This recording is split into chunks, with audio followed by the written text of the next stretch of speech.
Okay, so welcome to part two.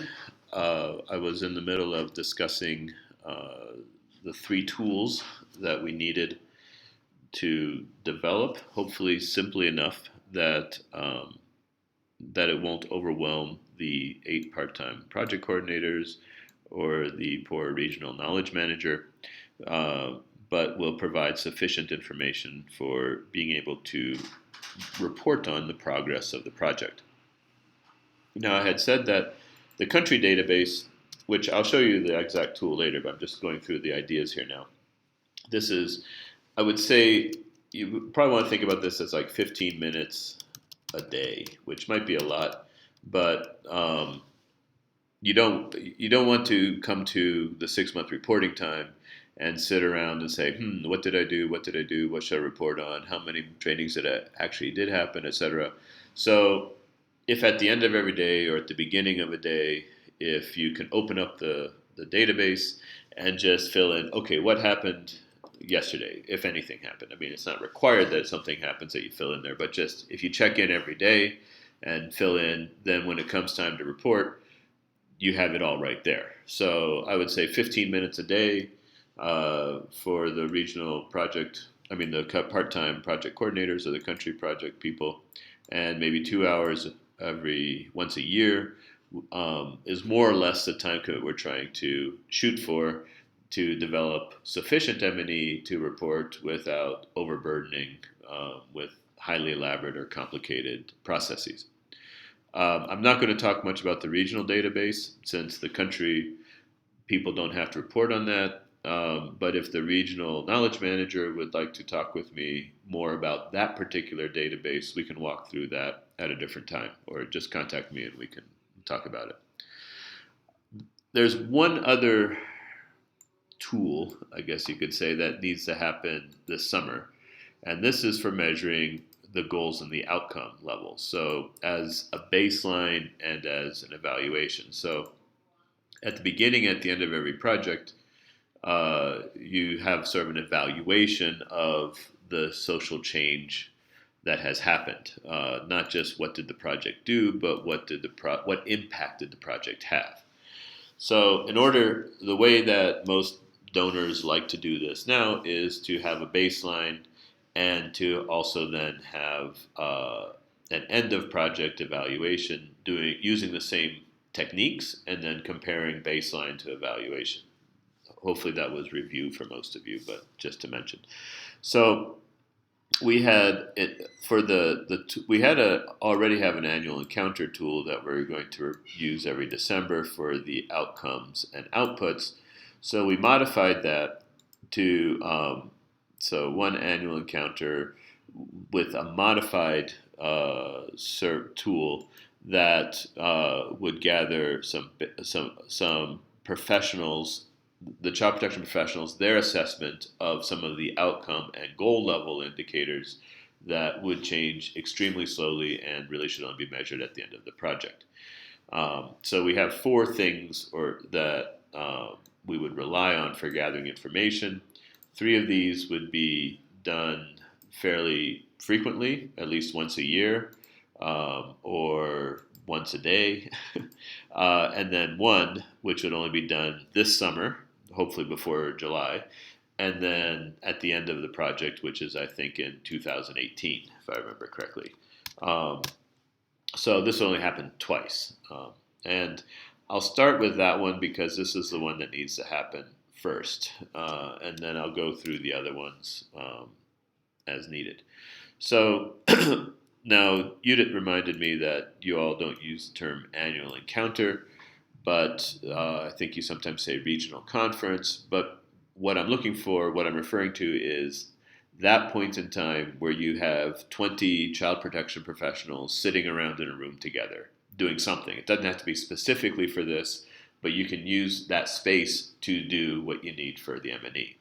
If there's any questions, feel free to email or Skype me. I should mention that my email is terencejancy@gmail.com if you want to email me instead of Skype.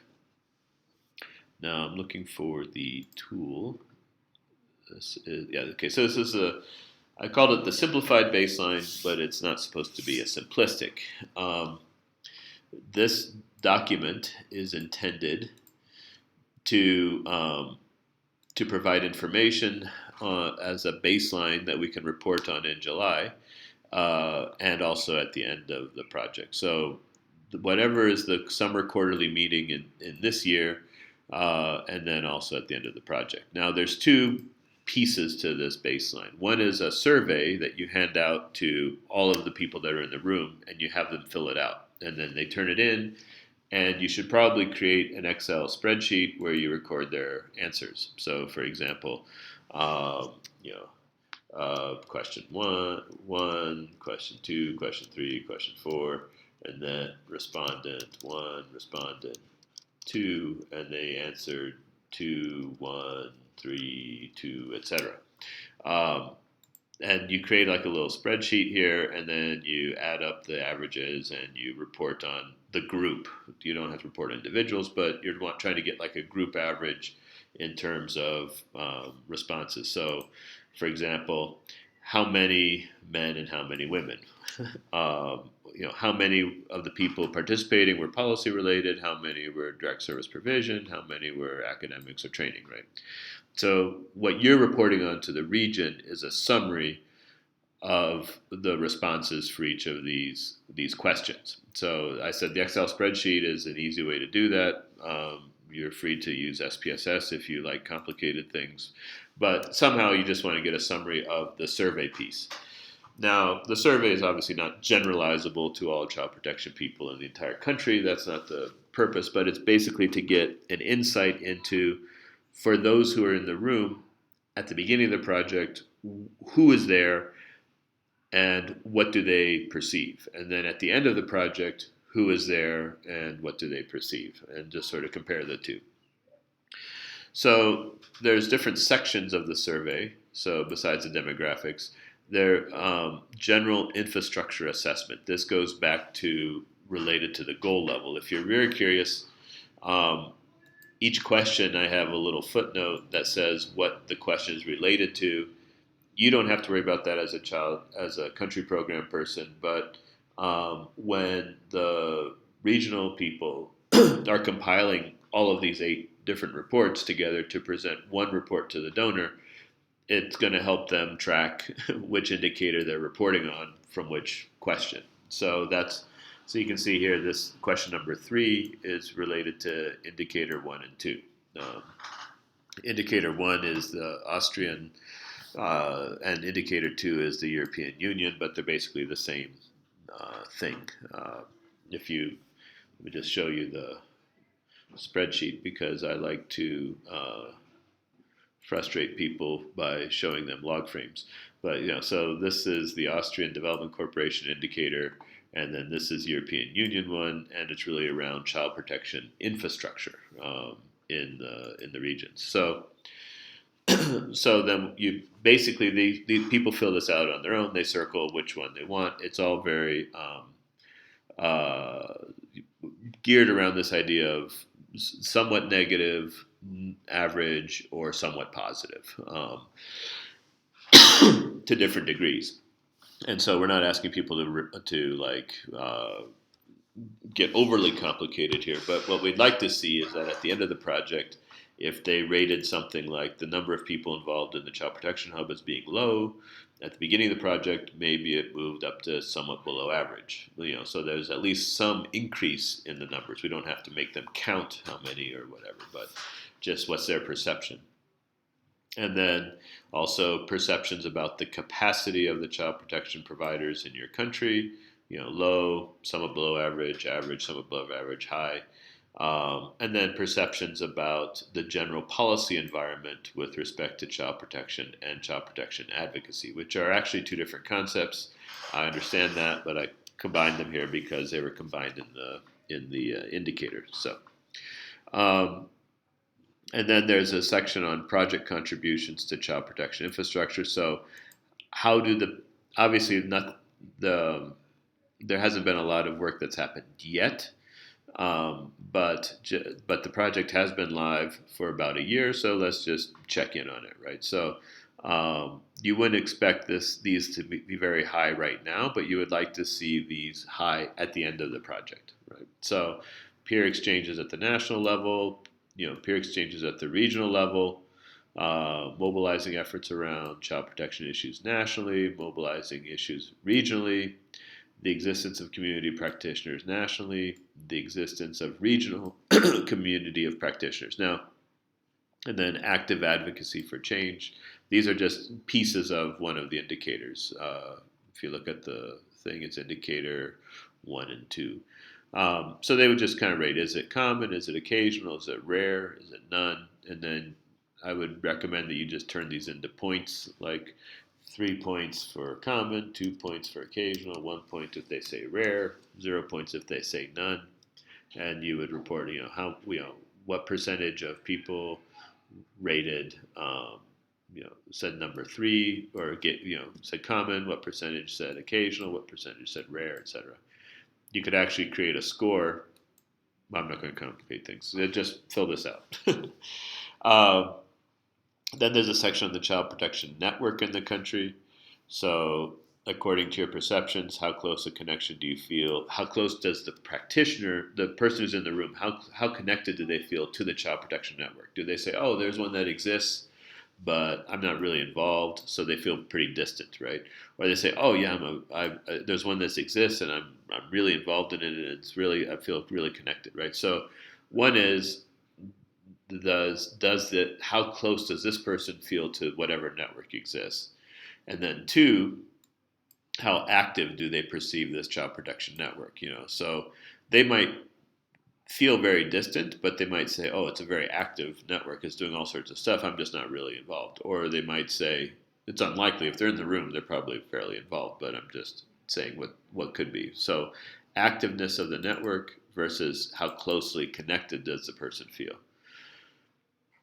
These 8 questions are the only part that's needed for the survey component for the baseline, right? So there's more stuff on the annual encounter, but for the baseline, and it's really trying to measure, if you look on the things, indicator 1 and 2, and then indicator 3 and indicator 15, which is, see which one is that? Oh, that's this one here, active advocacy for change.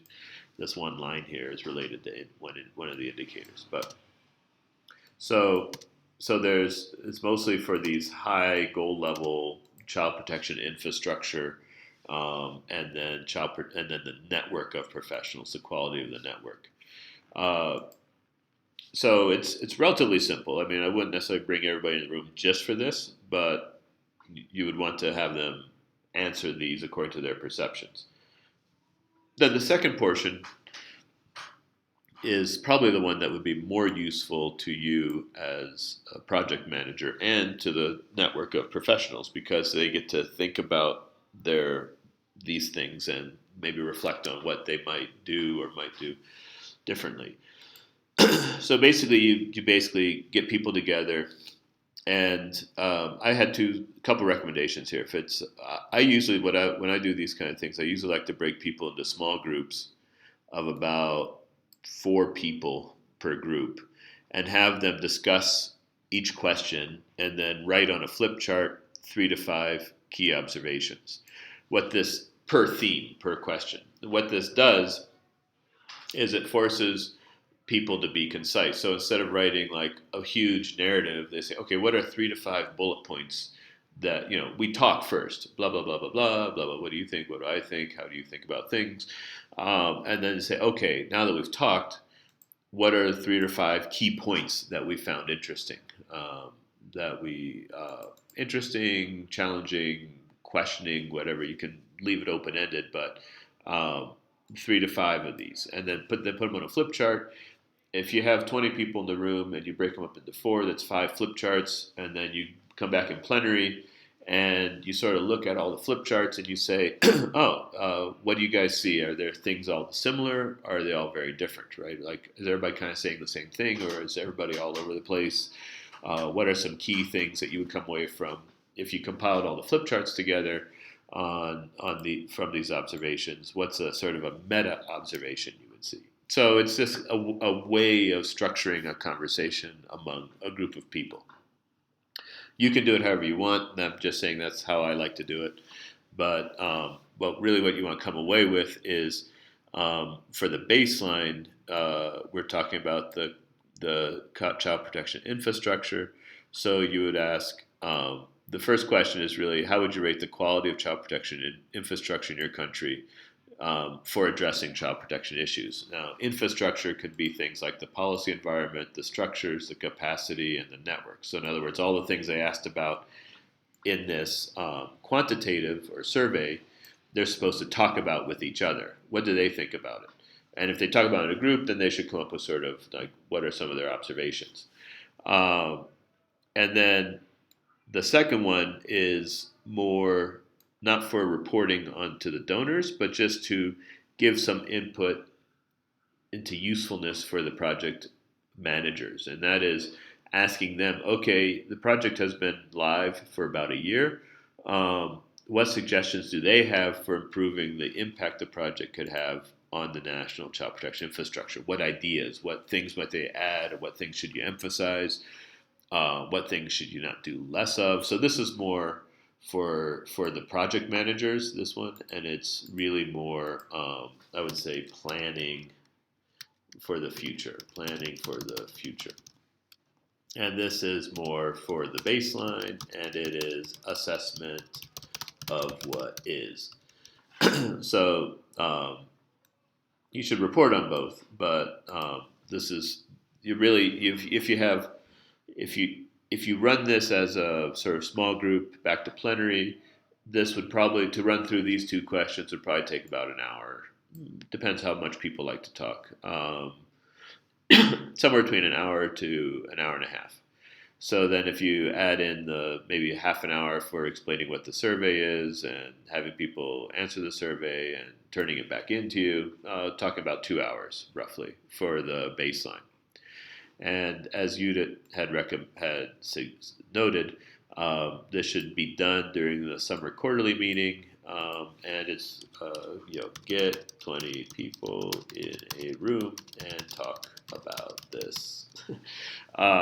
So we can make it sound more complicated. I can use the technical language, but this is really what we're shooting for: is getting people together and have them assess based on their own experience and knowledge what the child protection infrastructure is like in their context at this moment in time, and then also what are some contributions that the project is doing to it in terms of exchanges, mobilization, advocacy, and then also suggestions for what else the project might want to do or prioritize. So that's the baseline tool. Now, that should be done, like I said, in the summer. The other tool, oops, let me see, is it this one? Nope. Yeah.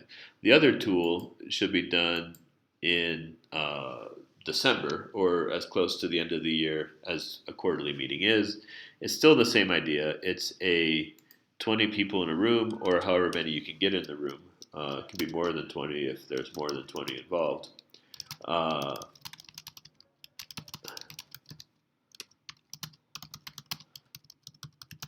And just asking them, how do you think about the quality of these different indicators? At the moment, we're talking about outcome level indicators and some output level. So this survey is a little bit longer, and the discussion questions are a little bit longer than the baseline because it's not just looking at the goal level ones, but also some of the outcome level ones, which are like 6, 7, 8, 9, more or less. So again, there's the survey component has some of the same questions about infrastructure. These will not have changed very much from your July baseline, but you would do this annual encounter 3 times over the course of the project. So hopefully you would see some change. You are one question that is added here is around advocacy. Did anything happen in terms of advocacy? Any recommendations or practices that were promoted by a project that were successfully integrated into policy development. So what are some success stories? Again, this is individual practitioners writing down what they know. When the project person, the country project person, compiles these answers, they might all be referring to the same thing. It's not necessary to write it 20 times, but just what are all the things that are out there. The contribution to the Child Protection Hub regarding exchanges, mobilization, developing a community, and doing advocacy. And then how connected do they feel to the Child Protection Network? Again, similar to the things. But now we added a couple questions for the annual encounter. Uh, this is related to the project itself. So, has the Child Protection Hub helped improve your cooperation with professionals? And then, what about perception of changes in your connections and engagement? Compared to 2014, so compared to a year ago. Significantly less connected, somewhat less connected, no change, etc. This is related to indicator number 10, and it's really around sort of connections are enhanced by the project. So we're just ask people and then give a rating. Then there's a section that is related to the outputs. That's why I said the annual encounter talks about outputs as well as outcomes. This one has to do with just have them rate what materials have they accessed and did they find it useful, just to get a rating of the materials. I put this in yellow because the project coordinators could actually insert what materials they know of that have been produced by the hub in that particular year. So, child protection manual, etc. Oops, what happened? And then, they could say if it was very useful or not useful, etc. But then they also, and you can add more lines here, right? If you have 15 materials that were produced in your country, then you can put 15 lines there. But I also left some space here where the person who's filling out this survey can also add in materials that they remember accessing. And then there's one question is, did you access the material? And then the other question is, did you use it? And so the second one is related to the first one, but it's basically like, so the Child Protection Manual, I use it very often. I never use it, but I did like it, So, we're kind of wanting to parse out the difference between use versus access, which one is output level, and then this is outcome level because it's a behavior. Then there's the online exchanges, and then so there's two different types of dimensions. One, we're asking about how well they felt the exchanges helped them connect with others, and then how much they felt the exchanges promoted their learning, right? So there's two different, and then if they didn't participate, they should just mark, did not participate in an exchange. Again, webinars, what is the quality of the webinar? And then the training of trainer sessions. Now, they may not have participated in those, and it's not required. They just mark did not participate, right? Again, the coordinator, should probably put in which webinars happened during this last 6 months or year, and which training and trainer sessions happened. They can list on those. But if they didn't participate, they should just say, I didn't participate. But it's really around getting a sense of, for those people in the room, how much do they use the tools, and what do they think of the quality of the tools? And this is to allow us to respond to some of the indicators in the log frame. Then the next section has to do with knowledge, capacity, and actions. So as a result of these training and tools, rate their knowledge, rate changes in their knowledge. And they say, well, I don't think I really learned anything, so no change in my knowledge. It's unlikely that they feel that they're stupider now than they were before the training, but just for completeness sake, we will put in a couple of negative knowledge, and then we'll see if there's some. Do the people say, well, I got a little bit of knowledge, or they say, "Wow, they were really helpful. I gained a lot of knowledge." Right. And then one is knowledge, so this is an output, and then one is deliver or advocate for improved child protection. So again, how well equipped are they? Are they worse off because of the trainings? We hope not. Is there no change? Are they somewhat better, more, etc.? And then there's rate your perceptions of the changes and in your knowledge on child-centered practices for children victims of violence. This is specifically for an indicator number 6, which is from the European Union, and so it may not be relevant for your context, but ask the question and see how we need to report on it for the European Union. Um, and then listing any advocacy initiatives that have happened in the last year that they have participated in, and they should list these here. And then also to mention how useful was the RRC support for these initiatives. So one is we want to know, are they involved in advocacy, and did the RRC help? And then you go into the reflection portion. Now the reflection portion is also longer this time around. Again, there's 5 different sections this time. The last section, country child protection infrastructure, is similar to the baseline. Remember, we were trying to report on that over the life of the project, but then there's 4 other components as well. So overall progress of the project, there's 3 questions. How in general, how do you feel about the progress of the project to date?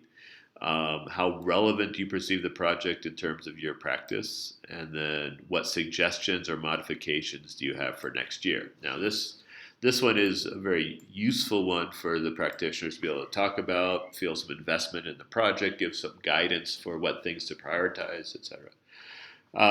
Networking, how would you describe the state of the network of child protections in your professionals in your country? What suggestions or modifications would you have for strengthening? Training and materials, what suggestions, modifications? Advocacy actions, etc. And then country child protection infrastructure. So this one, as I said, is similar to what you did in the summer. So you shouldn't have seen much change in this December 2015, but maybe, I don't know, by 2016 you might see some people commenting on changes. Now, if you have 3 to 5, now you want to be a little bit careful of time here. If you have if people are going to talk about each question in small groups, and I would recommend that it depends how much time you want to devote. If you want to devote all day to this, then you could break down each segment and do it bit by bit. So you start with this segment, break into small groups, have them do the papers, come back into plenary, discuss, then go into theme number 2, break into small groups, have them do their papers, come back into plenary and discuss. That would take you about, I would say, probably about a day. So if you want to do that, that's great. But that would be more than I said at the beginning, so I lied if you're going to take a whole day to do this. But one day once a year shouldn't be too much time. But the other way to do it faster would be just have them do all the questions at once. Break them into small groups, have them do all the question at once. This is the fastest way. And then write their observations on a flip chart, and then and then don't even come back to plenary about each of the questions. Just say thank you, collect all the flip charts, and the coordinator themselves just sits down and goes through and sees what points people are saying for each of the questions. So you might have what advocacy initiatives, they go through and say, okay, this group number 1 listed these 3, group number 2 listed the same ones, group number 3. So I just summarize that. So that would be option 2 would be the fastest option. Coordinator just collects the flip charts,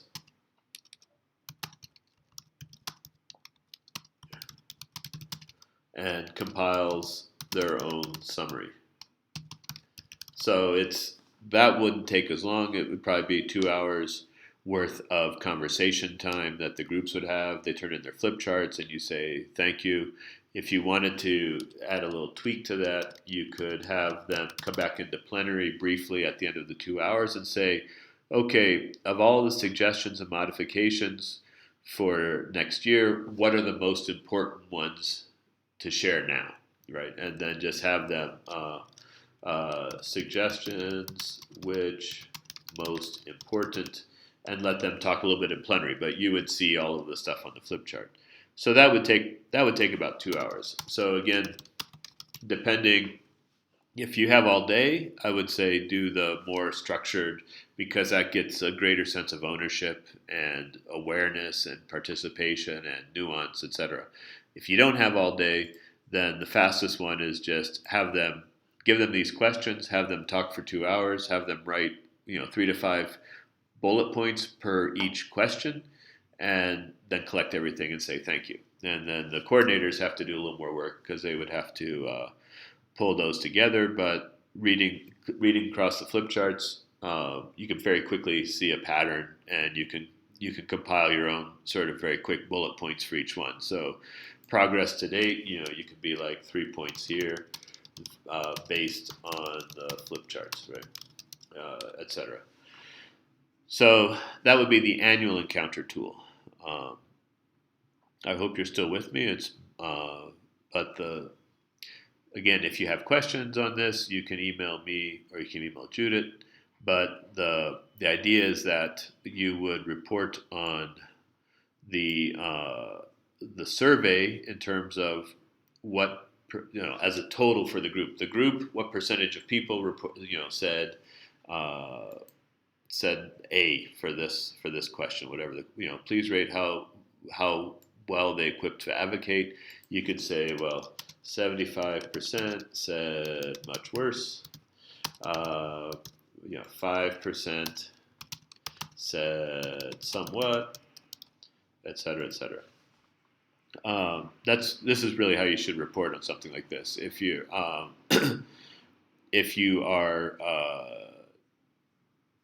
in a hurry, this is how you should report on it. I'll just leave it at that. If you have some questions, though, we can nuance that a little bit. But the idea is basically get these surveys and have people discuss and give them some bullet points. Now, again, as I said before, this would be for the December meeting. So the annual encounter tool for December. The baseline, which is a much shorter exercise, you should do before July. I think is what Judith had said. The last thing I will bore you with today is the country database. Now, that's a very fancy term for an Excel spreadsheet, but let me walk you through this. You can pause me if you would need to go drink some coffee or something and come back. But this is something that is tracking the activities and for reporting on the activity level indicators in the log frame. Now, this should be tracked, I said, every 15 minutes every day, at the end of the day, at the beginning of the day. You should just kind of sit down and update this or look to see if it needs updating. Now, there are 8 different indicators from the main log frame that are related to country-specific activities. So one is basically, tracking the activities in terms of establishing a board, doing thematic conferences, doing meetings, doing trainings, doing exchanges, right? So this indicator, I've made a tab called organizational activities. And it's really supposed to track, if you go to the tab down here, what are all the different things. It's pretty low. Let me just make it a little bigger.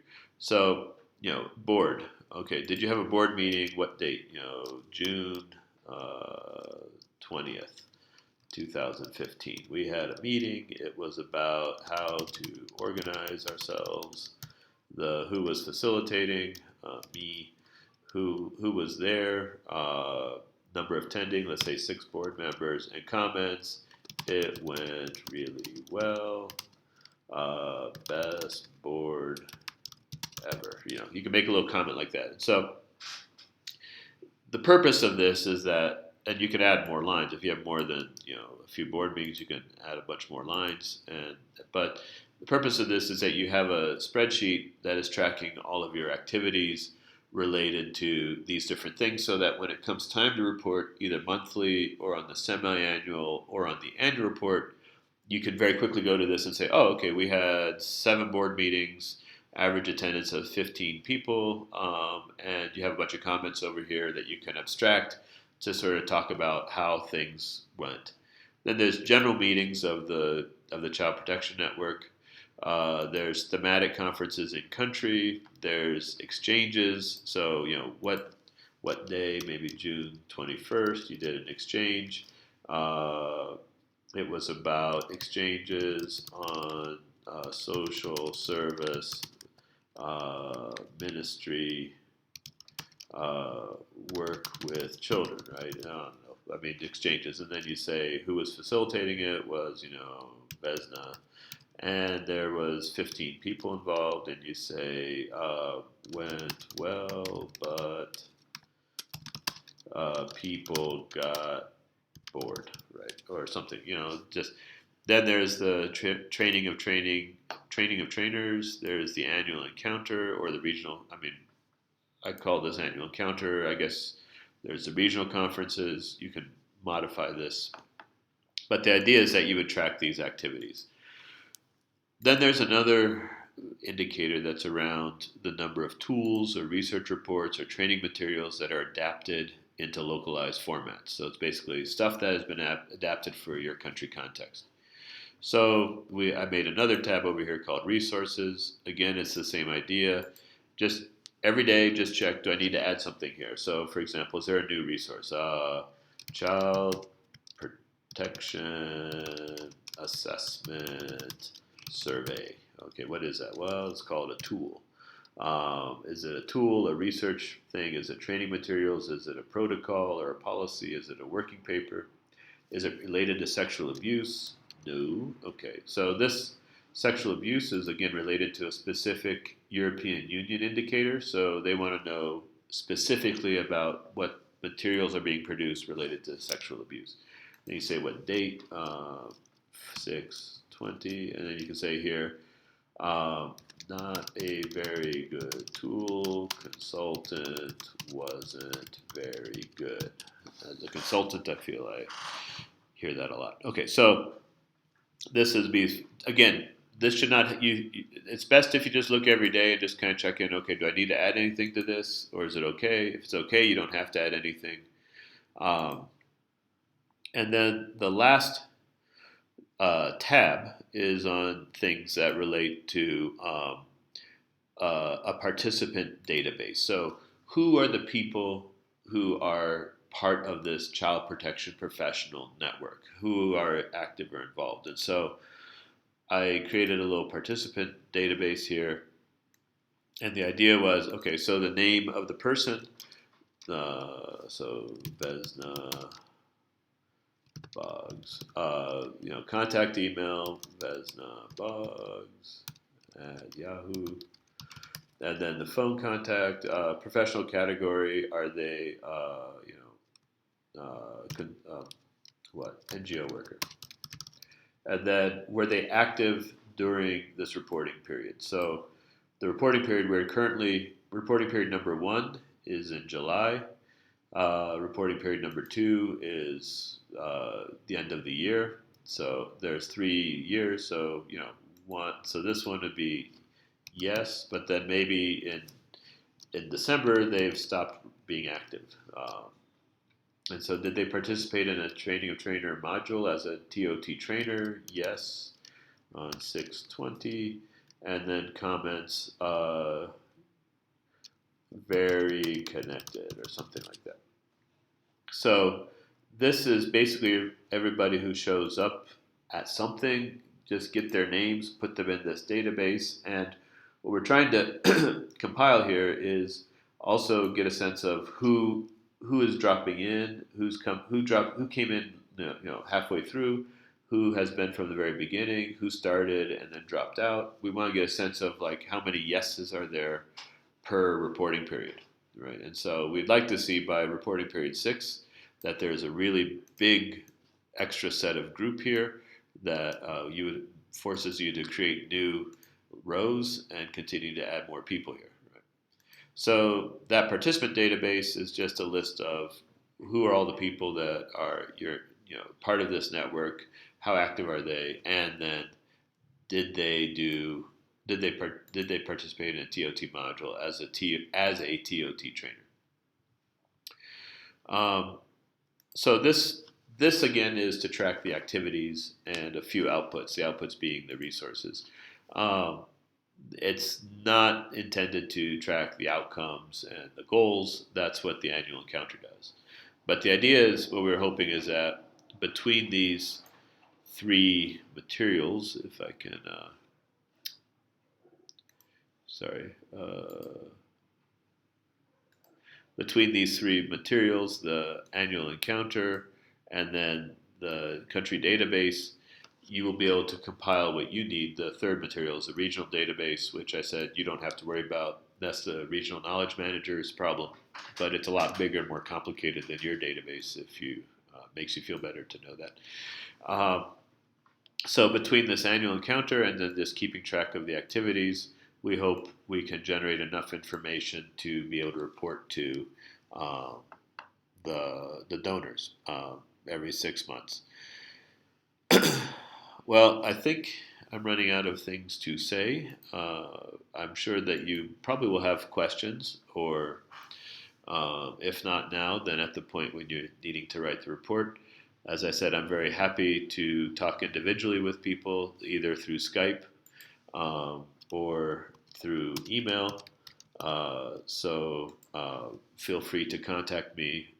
And of course, UDIT is available to correct me on anything that I said that is wrong. So if you see something in this presentations that was incorrect, please jump in and inform them before they go and do something incorrectly. But all right, thank you everybody, and I hope you have a good rest of the day.